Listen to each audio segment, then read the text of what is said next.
I cannot hear Richard, but here are our slides. Oh, the first one, our rule number 1 is to make a plan.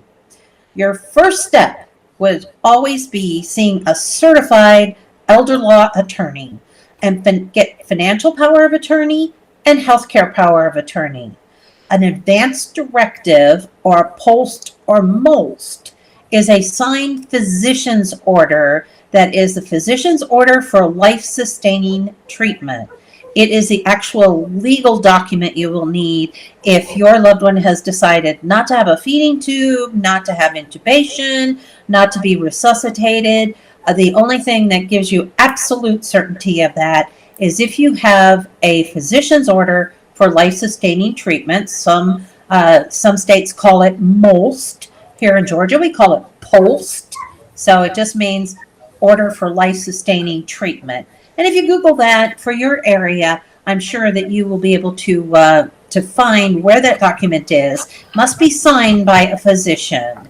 And always keep that with you if you feel as though you should have it everywhere with you, because if you need to make those decisions, that will help you do it. So rule number 2, Richard. So for me, and make sure I have the disease, not the person, if you're talking. So when we say hate the disease, not the person, realizing that, I don't know how many years before you get to diagnosis, you will have spent being gaslit. And by the time we get to diagnosis, we are so full of anger that we, and in my case, I was ready to divorce my husband. And then once there was an organic component to what was going on, I understood and I was able to find my way back to loving again. It is a lot of work. There is a tree in my yard that has taken my screams. I never give it to him any longer.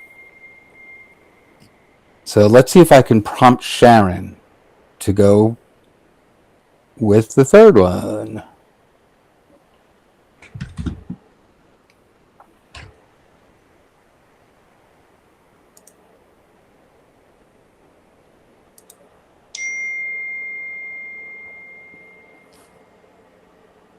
Can you do that, Sharon?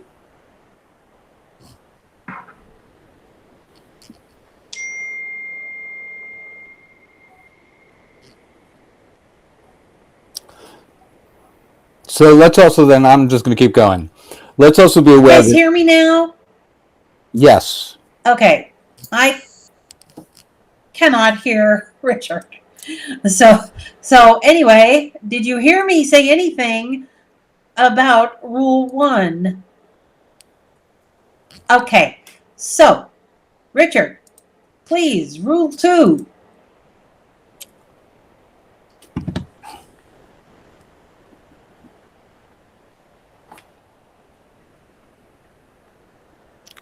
This is frustrating, guys, for me as well.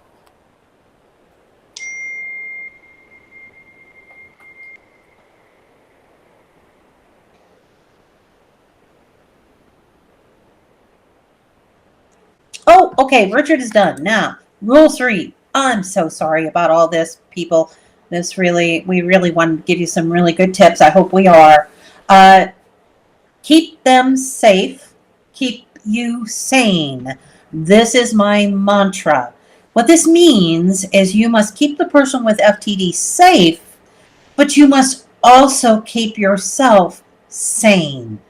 So, as Richard said, agree, don't argue, live in the world, apologize. That's what keeps you sane. You must always live in the moment. Like Richard said, you have to be able to make them the star. They're always the ones that matter. So I'm going to let Richard go on to to rule number 4. This is his mantra: turn a no into a yes. So unfortunately, once we get the diagnosis and once we learn to help our people navigate, and for us to navigate, we're constantly saying no. No, you can't drive. No, you can't go there. No, we can't do this. No, and it's all no. It's having a 3-year-old that you're teaching, don't touch the hot stove.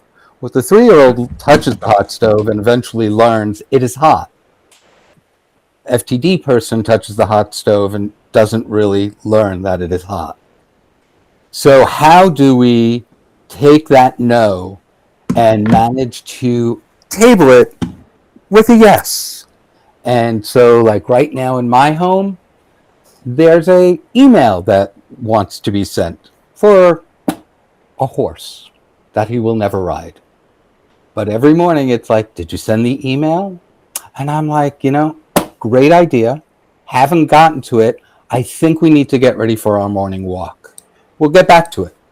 And so I try no longer to say no, because I found when I said no, it's not good, or no, it's impossible, I was greasing the loop.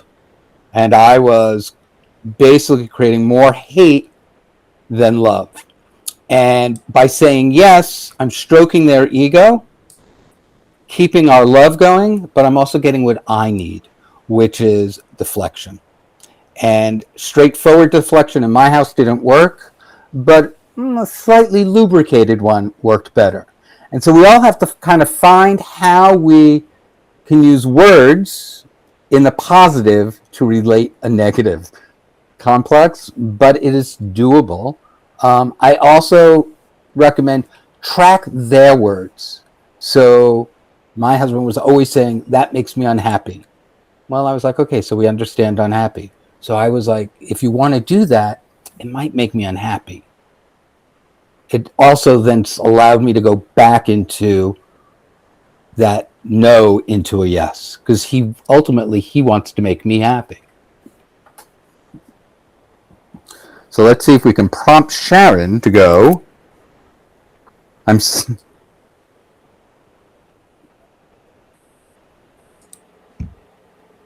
Rule number 5, learn their triggers. I hate the word behavior. I feel behavior is always an unmet need, and there's a trigger for it. So some of the triggers that you can see in FTD can be people. There may be annoying people. There may be people that do not understand.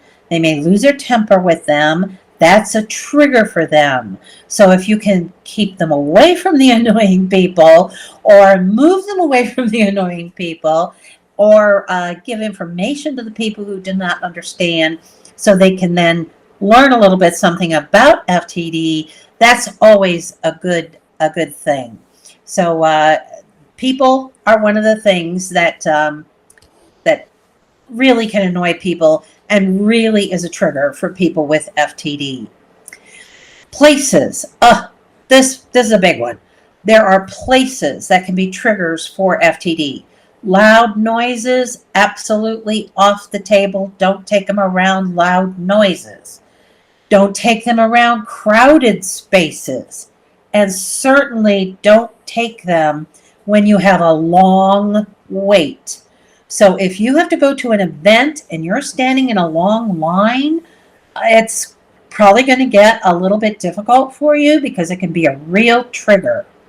Another big trigger for them is things like confusing menus that don't make sense to them. There's too many choices. When we go out to a restaurant and there's a menu, I always go online and have Rod look at the menu before we go, and I have him select I tell him what's on the menu that I think he's going to like. I make him select those things, and then we get there, and I tell the person that is waiting on us that I will be doing all the ordering, including any condiments or anything else that goes with it, because the menus can be extremely confusing. Even at like McDonald's, when they have their whole thing above your head, Rod does not see that. He just does not do well when you have a lot of confusing things with too many choices. So learning their triggers helps you prevent those things from happening. Keep them out of the loud noises, the crowded, the long waits, because you're the one's going to pay for it. And giving them a confusing menu when you go out, or making them look at McDonald's big menu on the board, is not going to help you. Make sure you know what they want. Have them pick a seat and go sit down, and then you order. So that's the best thing for the triggers. And we're going to move on now, so we have enough time at the end. Rule number 6, Richard, is don't isolate. And Richard can tell you about this. All too well. We got diagnosis just as the COVID epidemic was hitting. I live in rural America on top of that. And I found between lockdown and a diagnosis of FTD, very alone. Fortunately, online became alive, and my lifeline became my ability to not only glean information like we are today, but also a way to just find community and chat, and a place to vent and share emotionally with other people. There's also the area on your local area on agency on aging will give you resources for your loved one to either put them in a day program or an overnight if you can find it for your own respite. It's vital that we create, and something, unfortunately with the pandemic I wasn't able to, a routine that creates socialization. Because our people needs the routine, we need the socialization. So the earlier and sooner you can create an environment where you are outside just your bubble of just the two of you, or you and the secondary caregiver, the better for you. And that's why, with HFC's online support groups, there are other support groups out there as well. They are a lifeline to sanity. And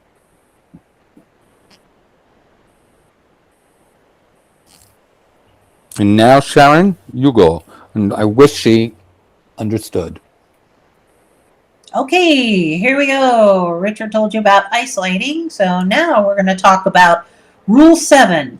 Asking for help should be your superpower. If you are not asking for help, you will not get help. And if you feel you need to be asking, you're ready for help. You're ready for help from the first moment that you get the diagnosis. So don't be afraid to ask. There are people that actually carry around a sheet that says, when somebody says to them, what can we do to help? They hand them the sheet.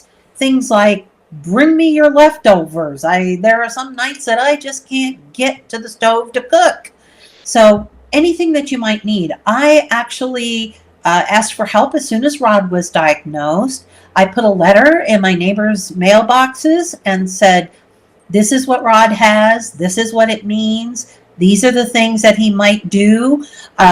Let me know if there's any issues. If you see him out and about and by himself, make sure I know he is out and about by himself. And I said, if you want to help, here are some things that you can help us with. And Rod is a gardener. He loves to do vegetable gardening. And we have a family in our neighborhood. I went on Nextdoor. I posted that he needed help in the garden, and got a wonderful family from Israel who lives in our neighborhood, and they come over absolutely every single Saturday to help him weed and plant and harvest. Just ask. You must ask if you need help. Don't expect people to just swarm to you. Cancer gets casseroles, FTD does not. So make sure that you ask for the things that you might need, because it's important for you to have help. Get it any way that you can get it. So now I'm going to turn it over to Richard again, because he's going to tell you that you don't sweat the small stuff. So, yeah, and that's why all of us really should have been in that comedy workshop, because we have to let it go. We have to be ducks and letting it roll off our back. For people who know me, showering is an issue in our house. I think we went 10 weeks without a shower. It freaked me out. And the truth of the matter is Sharon has said to me and other people, no one ever dies from not showering. It wasn't worth the argument. I have learned techniques and tricks to get him to shower, because he knows how to do it. He just doesn't want to do it. So I'm not going to do it. I am going to run interference when it's dangerous, or if it drives me absolutely crazy, then you can step in. But otherwise, what harm does it make? We leave the car, and part of his OCD, he needs to check every door. If he doesn't, I remind him, and he smiles. I've learned to actually play along with some of the small stuff, which again helps throw some sand in the loop, because the last thing you want to do is get worked up. They read your energy, they get worked up. Cognitive issues may be on the decline. The emotional IQ is not. And feeling our frustration still is very present. They just can't articulate it and work it out with us. So what do? They act it out.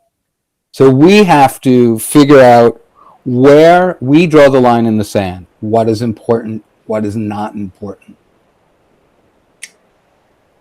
And we've lost. Okay, so I still can't hear anybody, but those are our slides, and we want you to have time to ask us questions. Obviously, I'm not going to hear them. So if you would, I'm not sure how we're going to do this. So ask Richard. If Richard wants me to respond, I will. You can put it in your chat, or unmute and just ask us a question, and we will make it happen. So if anyone has any questions.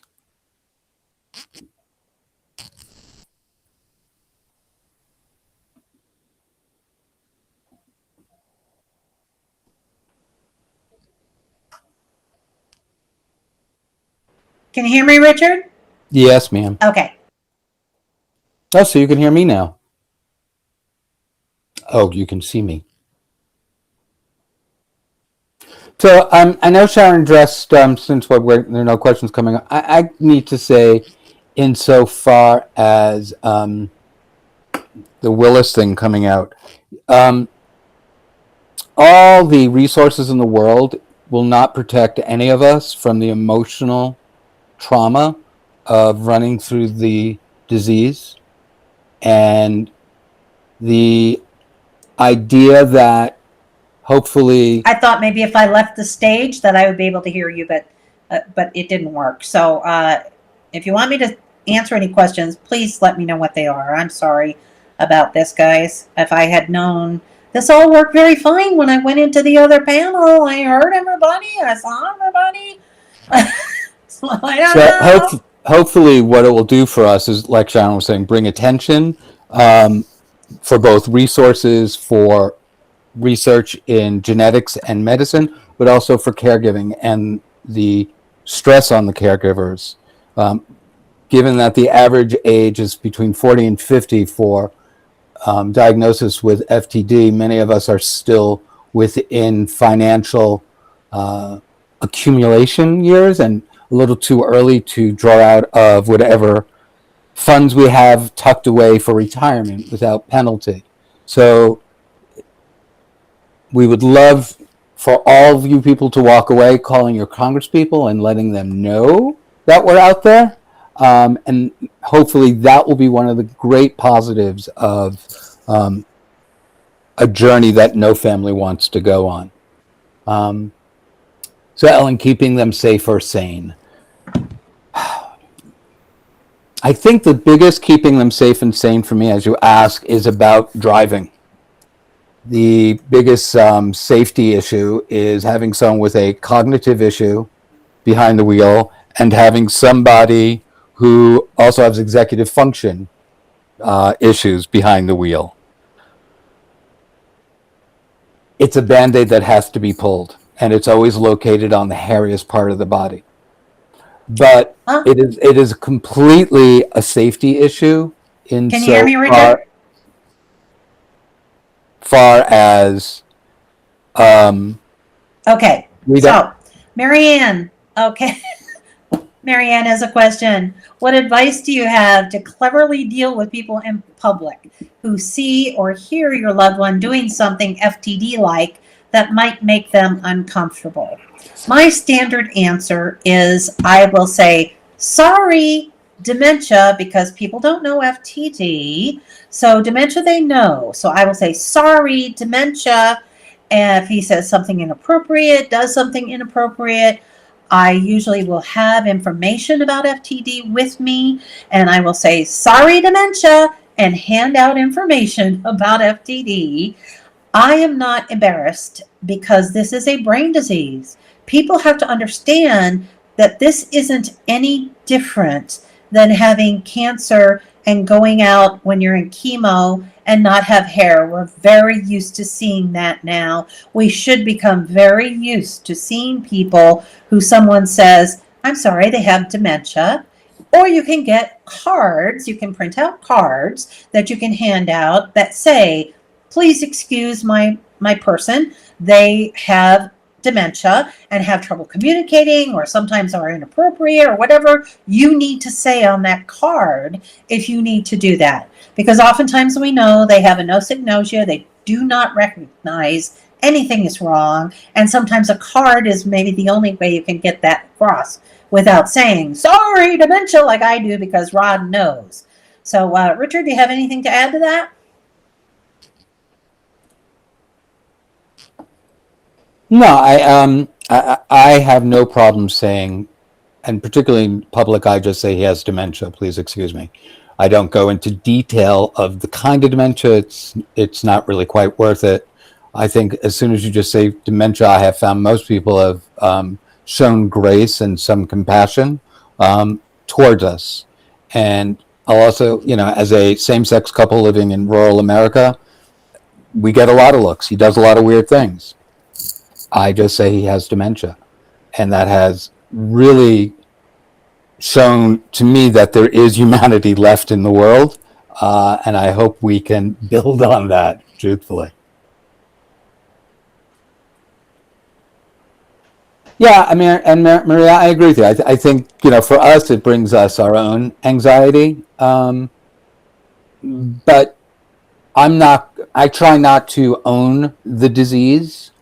So I try not to get too anxious, because then if I am getting too anxious, it goes back to what Ellen was asking about safety.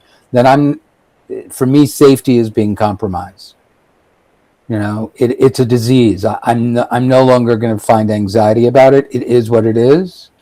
He went into a store once because he had no money, put his hand in the tip jar and said, but this money is everybody's to buy something. And I was like, okay. Well, this is a new one. Sorry. And we left. I wasn't going to get built up by it, though, personally. You have to find some gallows humor. Has to definitely pepper a lot of interactions. ¿Qué más?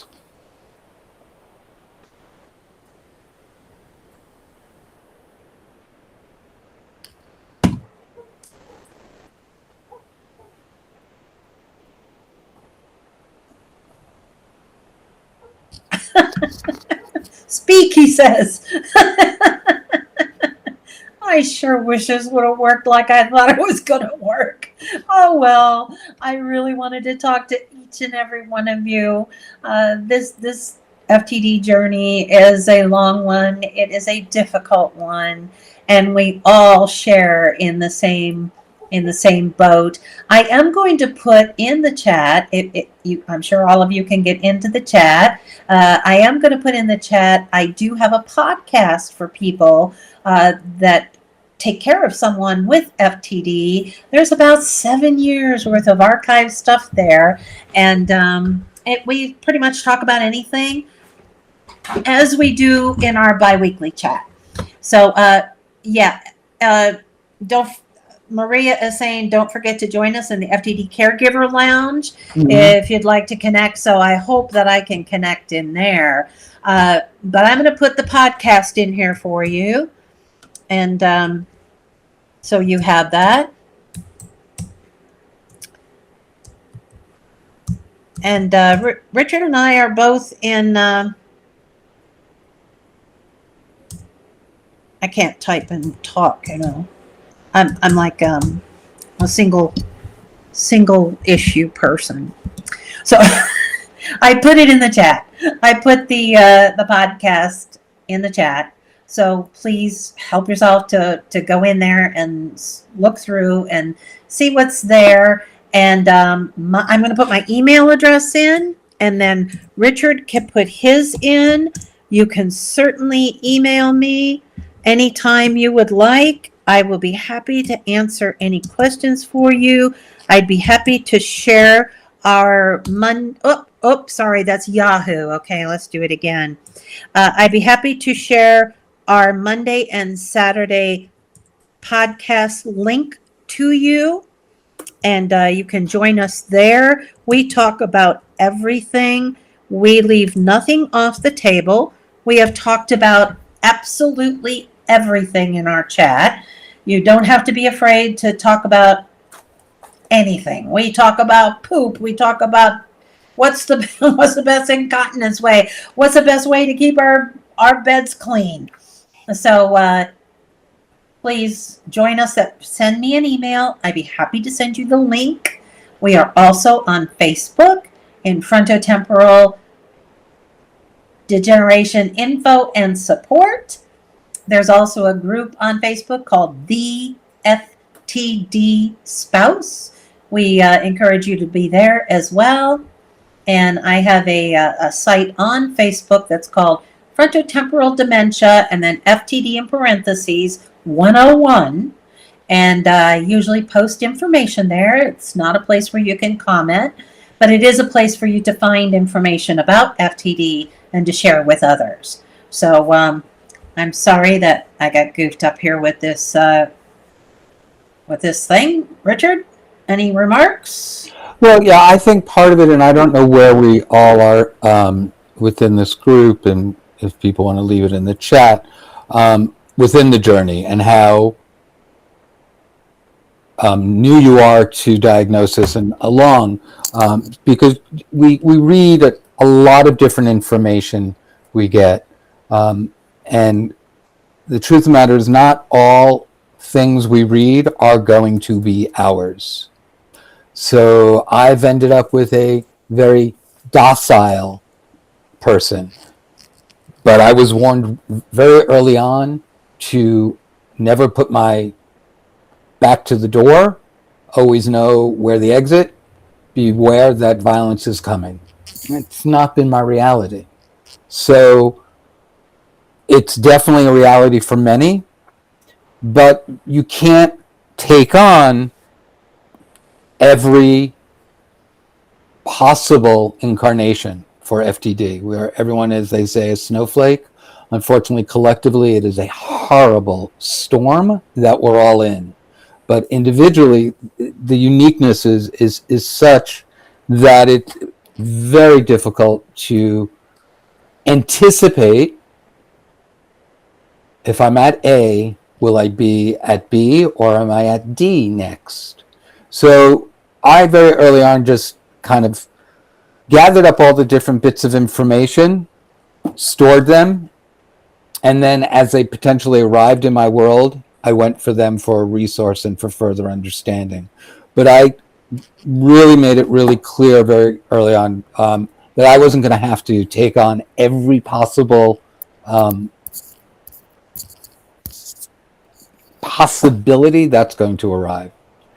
People know I am terrified of incontinence, and so I decided to potty train from day one. And it's the thing we talk about the most in this house is going to the bathroom. Have you gone to the bathroom? Going to the bathroom is fun, isn't it? I'm going to the bathroom. I enjoy going to it is ridiculous. But I'm 3 years later and it hasn't arrived. Will it ever? I don't know. Have I kept it at bay? I don't know. But for me, emotionally and intellectually, I have. And that has been important in making sure that I keep some of my fears at bay and I allow our love to stay present. The hardest thing to do is to keep that kind of oxytocin flowing between you and your loved one. It's the most important thing. And you have to find secrets in the course of the day, just little spots. You know, for us, it's... Okay, here I am. Richard is asking me to talk about anxiety. Anxiety oftentimes is what creates issues. The person with FTD can become very anxious. They can become Velcro. That's anxiety. They need you. They need you to be there. So they can be like Velcro to you. So anxiety is very much what causes a trigger. They're just anxious about the situation, anxious about reading that big menu, anxious about being in a crowd, anxious about having to wait for something. So that's big. Anxiety is very, very big in FTD. And I wish I would have heard what Richard was saying. I could just cry, guys. I wanted so much to talk to each one of you and to hear you. And I'm so disappointed that I can't. But I will be in that FTD chat room.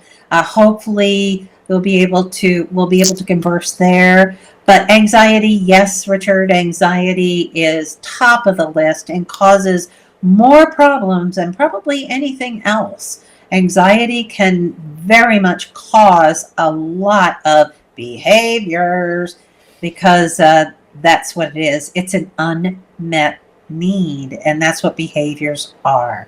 I hope that answers what you wanted me to say, Richard. Why not? So, thanks, Rosie. I appreciate that.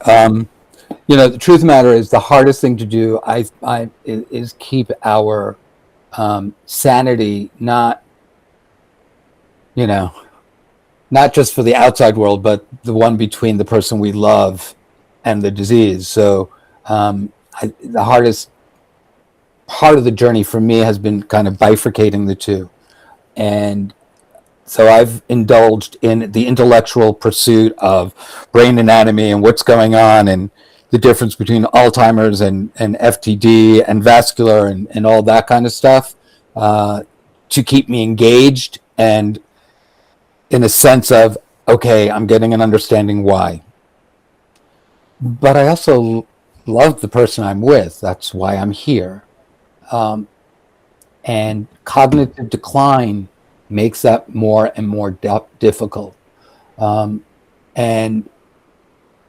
the most important thing in the day is finding those moments where it's just love. It's just silly.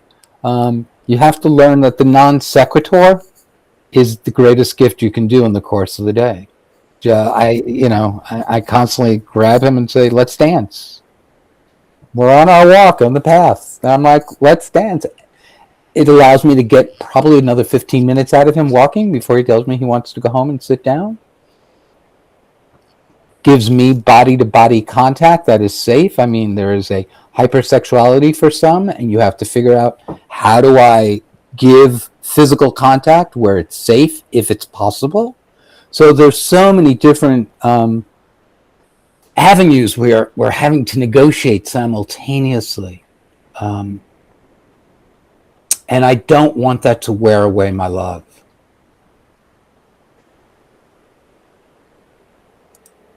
Yeah, and you're right, Brenda. Awareness makes loving easier, but the touching thing, I mean, Teepa Snow, for those of you who don't know Teepa Snow, she has a video where you do a kind of an underhanded grasp with your person. And that for me has been initially very early on when we were at the worst part of the disease process for us personally here, helped me keep touching in a safe manner. Otherwise, getting anywhere near was not so safe. We had a hypersexualized life, and for me, someone with cognitive decline does not have agency to make that choice. So my choice was, we will stick with the spiritual and metaphysical component, but not necessarily the earthly component.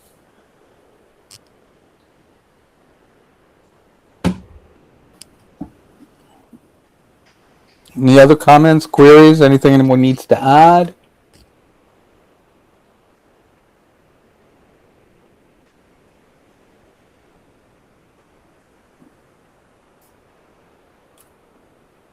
I can speak. I do know how to speak. I'm really sorry about this. I have been inflammable all from 2 o'clock, from 3 o'clock, and nothing has been like this. So I'm very, very sorry. But I do want to share with you that our chat on Monday and Saturday is very open, and we communicate very well with each other on what's needed. And the podcast has a lot of information. I am going to be in one of the rooms. I'm hoping that when I go there, it will be like it was before, and you can hear me and see me. So I'm glad that you all came. Thank you so much for being here. I hope we gave you some nuggets of information. I'm sure Richard gave you tremendous amounts of information. Richard is really, really good at that. I call him our philosopher in our chat. He gives you such wonderful information, and I am open to talking to any of you anytime. Please don't hesitate to write me an email. I'm sorry that this didn't work the way we wanted, but we got there. I hope you learned something from all of us, and we'll kind of see you back in the chat room.